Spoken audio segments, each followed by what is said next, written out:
How much money do you think you have to raise? About another $1 million between now and the primary, and then after that another $3-4 million. What's your name, by the way? Give me your My concern is, listen, I'll talk until John gets here. It's no problem. Just hold him to 15 minutes. My concern is the money we have that we're going to donate to the Democratic Party, and certainly we want to roll out of there. We might figure a safer choice is to go to the congressional to win back the Senate, to leave the Congress rather than.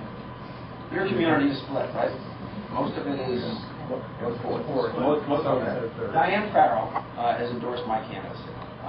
She is not only able with colleagues and have worked closely together, but we both know that we do better if we run together in the fourth seating. That's just a reality.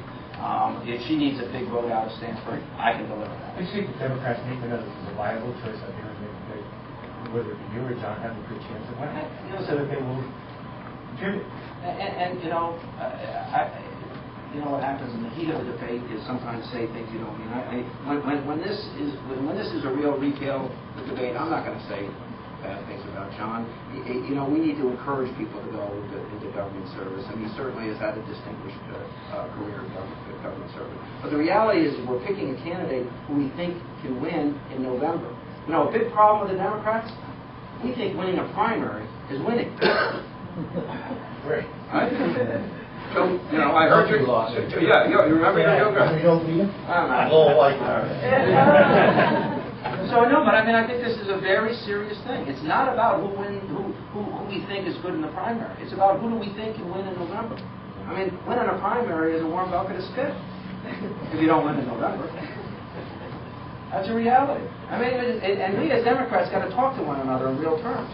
But having said that, I take a back seat to no one. I am, in spending money, a fiscal conservative. But there's nobody more progressive in the Democratic Party than I am. I don't want to hear this labor stuff. My mother was a labor president. I have good relations with labor organizations, and I have Teamsters, and I have sheet metal workers, and I have carpenters. I'll grant you John has more of that than I do.